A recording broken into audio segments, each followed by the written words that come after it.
JM Fiang, pinatunayan sa masa, na talagang sila nga, ang sikat na love team, sa ngayon. At syempre, napatunayan din ng fandom, ng JM Fiang, na malakas nga sila. Bilang taga-suporta, ng JM Fiang couple, na panalo nila, ang Love Team of the Year. At Fandom, of the Year.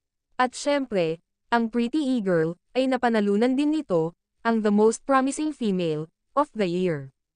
Grabe bongga, ang mga award, na natanggap, nina JM Ibarra. At Fiang Smith, ayun nga, sa mga fans nila. Sulit ang pagod. At puyat, ng mga ito. Laman na nga sa lahat, ng online platforms, ang JM Fiang.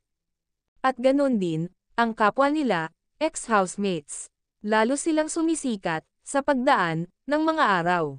Kaliwat kanan man, ang bashing, sa JM Fiang. Pero never nagpatinag, ang dalawa.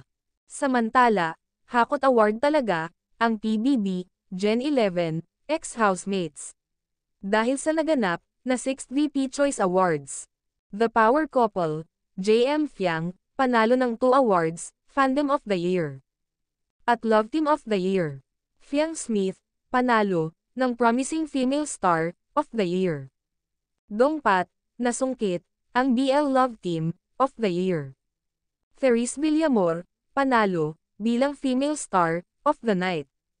Jeren Garcia, panalo, sa Fashion Influencer, of the Year. At ang Jarlet, nasungkit din, ang Viral Video TikTok, of the Year. Isa din si Rain Selmar, na napili, bilang presenter, sa nasabing event. At napili din, sina Jan, and Therese Villamor, bilang celebrity host, ng VPCA Nights. Super deserved, ng PBB Gen 11, ang mga awards, na natanggap nila.